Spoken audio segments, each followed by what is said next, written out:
Well, hello everyone. It's Ferocia Knight here from Coach Training World, and I'm here with Emily Shutt, who is a grief coach, and she is our second featured coach for our series here, kind of digging in and seeing behind the scenes of what coaching looks like. And before we jump in and talk a little bit about her coaching session, when you'll get to hear later below at this video, I'd love to get to know her a little bit more, or actually more so you get to know her. And Emily, would you be willing to kind of talk a little bit about how you got into coaching and how you ended up in grief coaching in particular? Yeah, it's been quite a journey to get to this Yeah. point. So my first experience with working with a coach, that was really my first exposure to the world in general. I was working in consulting, and I was promoted at the firm that I worked at and got to work with an executive coach very briefly on a work-related challenge that I was having. And the session was only maybe 20 minutes long, but the coach facilitated through the questioning process and the coaching process in general, allowing me to tap into my own resourcefulness to solve the problem that had been plaguing me for months. And we dealt with it in just a few minutes. And I was like, I need to know how to do that. Like, what just happened to me? And Sounds so, great. yeah, I was like, I needed you like years ago. So Right?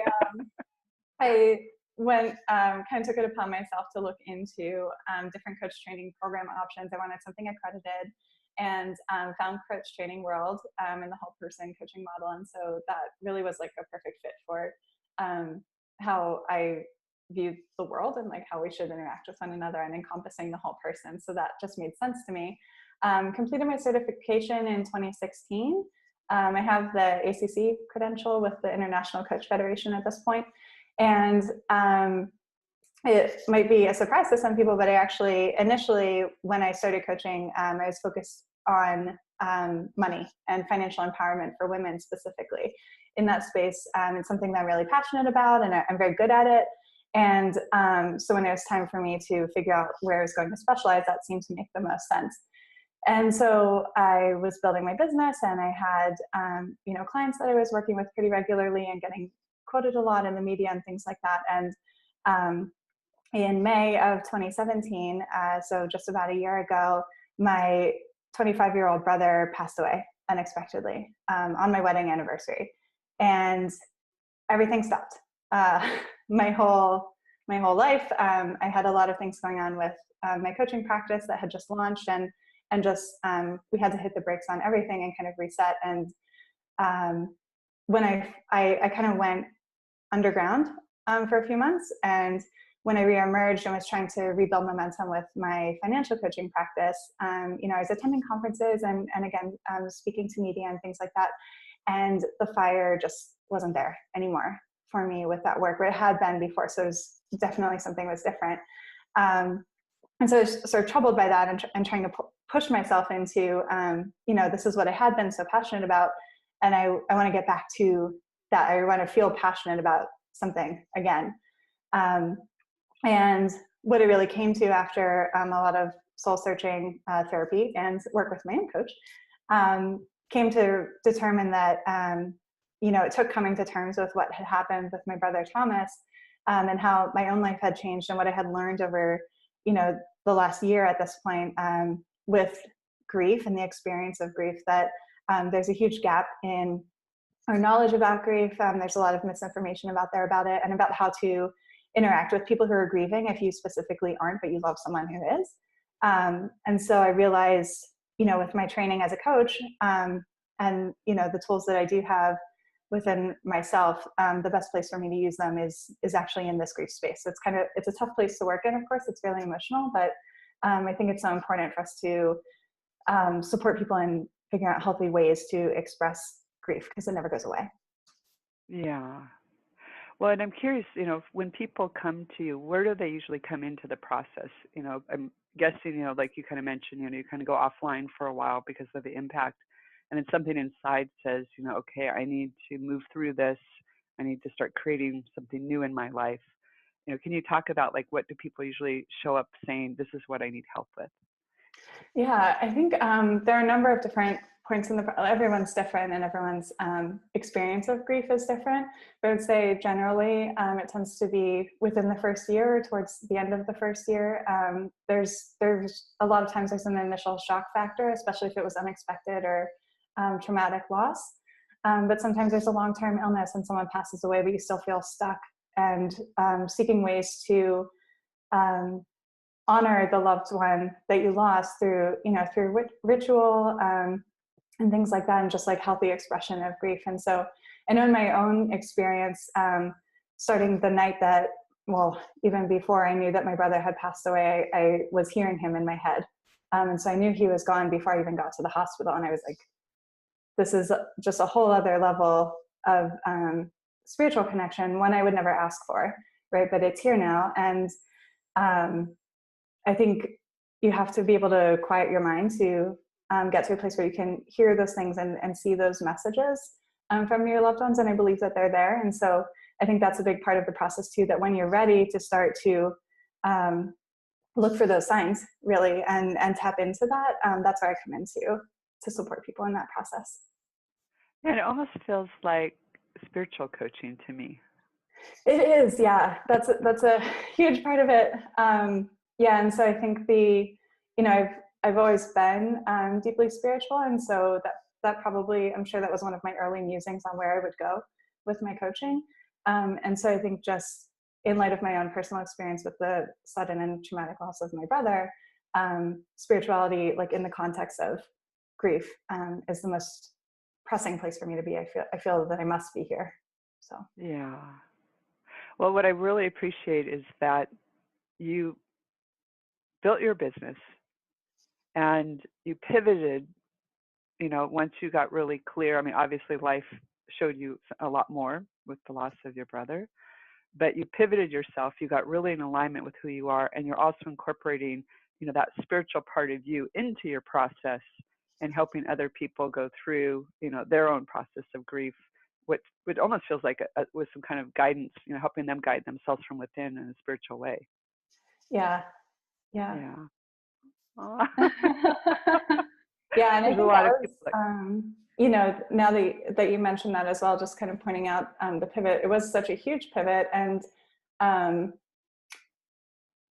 the surface, it might seem like I was going from a very secular thing and money and it's facts and figures and it adds up or it doesn't, to a place that's, completely fluid and emotion driven.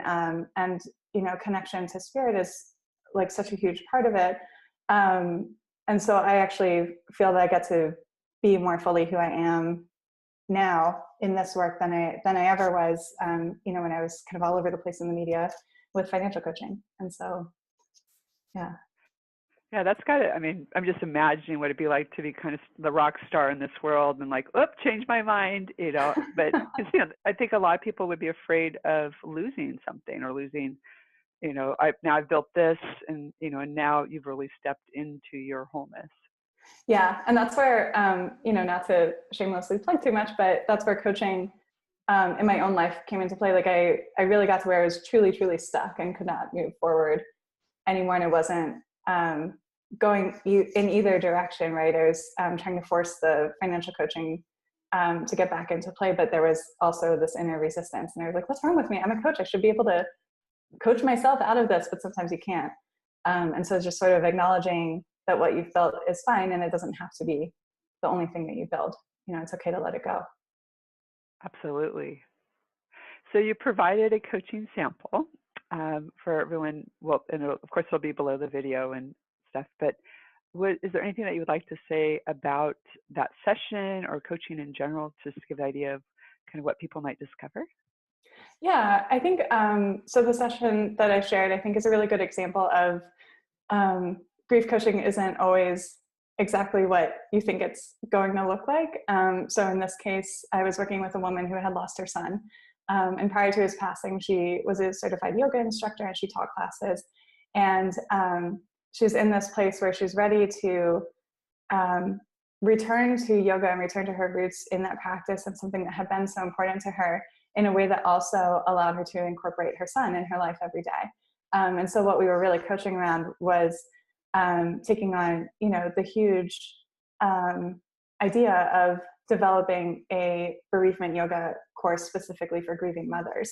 And so, yeah, it was just it's a really beautiful thing to listen to. It's an audio, and it's short. So I think it's a good example of, if you were to hear someone saying like, oh, I'm going to go see my grief coach, you might not necessarily think that they're getting coaching around what kind of yoga class to start, but that is a part of it. If it's a way for you to express grief in a healthy way, and you need help kind of getting to that finish line of like what's going to be really right for you in that moment.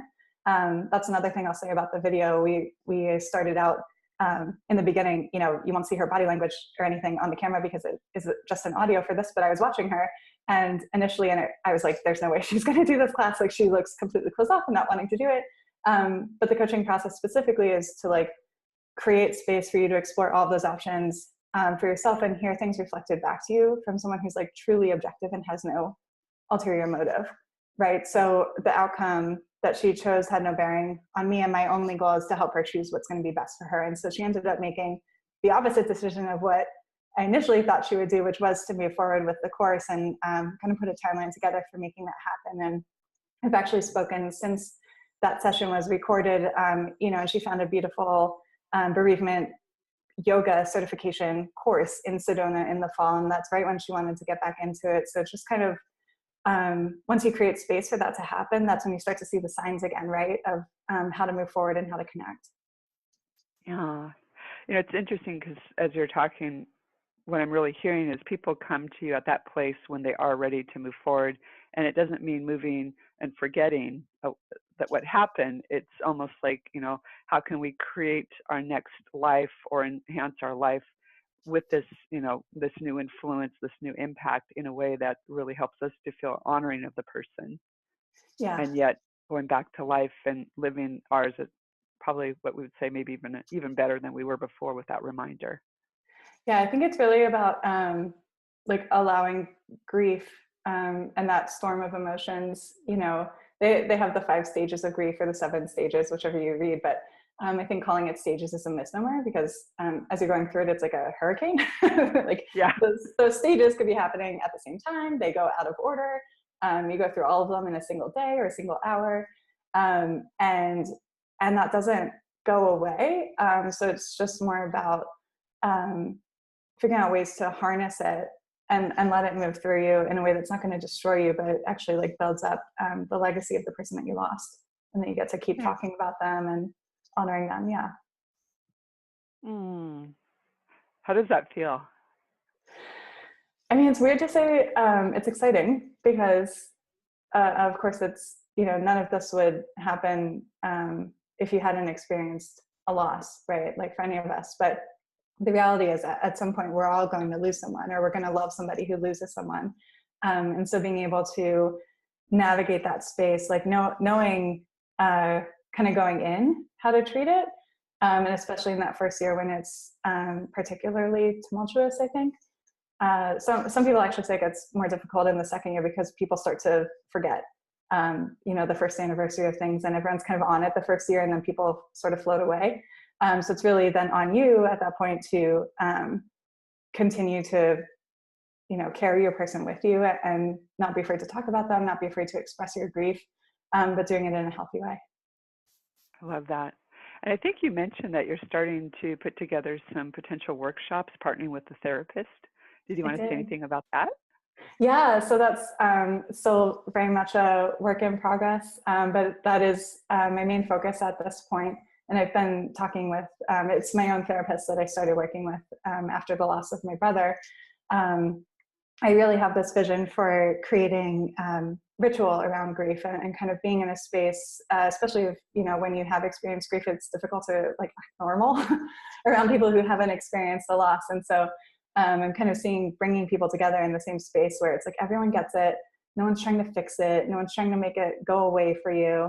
But you can just be who you are, talk about the person that you love, that you lost, and know that they're still with you, and kind of create ritual around honoring them and developing that over the course of a weekend. And I think it would be very, spirituality based and kind of tapping into that. So I think, especially for people who aren't as familiar, it would be like a gentle entry into that in a way that can be so huge. You know, I have dreams of my brother every few weeks, and I think a big part of that is because I've trained myself to stay calm when I see. I used to startle myself when I would see him in dreams, and it would wake me up because I'd be like, "Oh my God," in the dream. And then I wouldn't be able to get back there. So I realized, you know, on a subconscious level, needing to remain calm in those scenarios so that I can actually like hang out with him in a dream for a long time. You know, it's just like one example, but there are so many ways that that I believe our loved ones are trying to connect with us that don't have to be like scary or weird. It's really about like modern expression of grief and acknowledging that there's so much more. I love that. Well, I am in deep appreciation of your willingness to show up today, to provide a sample of coaching for other people to kind of get a glimpse of what it might look like on the inside. And what I would love to know is what would be the best way for people to get a hold of you if they'd like to learn more about you and your services? Yeah. So I have a website that I think will be below, but it's emilyshutt.com. And the fastest way where you'll get a response from me, I'm extremely responsive. It would just be emily@emilyshutt.com. Perfect. Anything else you'd like to say before we close up? I think I would just say if you're in a place where you feel like you might benefit from this, there's no harm in checking it out, because it's not going to hurt you to connect with a grief coach. It doesn't have to be me, but could be me, you know. And I'd love to work with people, even though it is such a difficult space to be in. It's what I'm here for. So I would say if there's any sort of nudge towards like maybe there's something there for me in that, then just like go with that. You don't have to be afraid of anything. Yeah. You know, and I'm curious, I'm going to take a bold step here. It also seems, just because I know you to be, you know, you're very proactive, you're very much an achiever, you know, you're a mover and shaker in the world. And I think there's a lot of people like you that maybe might find having someone that has a practical side with the spiritual side really warm, you know, like more comforting. You know, I guess I'm kind of speaking for myself. Just, you know, I know sometimes it really helps me when I choose a coach to find someone that feels similar to me. And I'm just highlighting that. I don't know if you feel that way about yourself, but I'm projecting that on you. So you can correct me if I'm wrong. Well, thank you. And I think it's an accurate projection, and thank you for pointing that out. I do feel, you know, I read, you know, all the spiritual books and all the gurus that are out there and things, and a lot of times it can be very esoteric, and people aren't living in the real world. And I do very much live in the real world, Yeah. but I'm also, you know, completely connected on the spiritual side, and I think that's so important. So yeah, I mean, we can have real talk for sure. And I will share what I know in like real words that people use. Right. Talk like a human. How about that?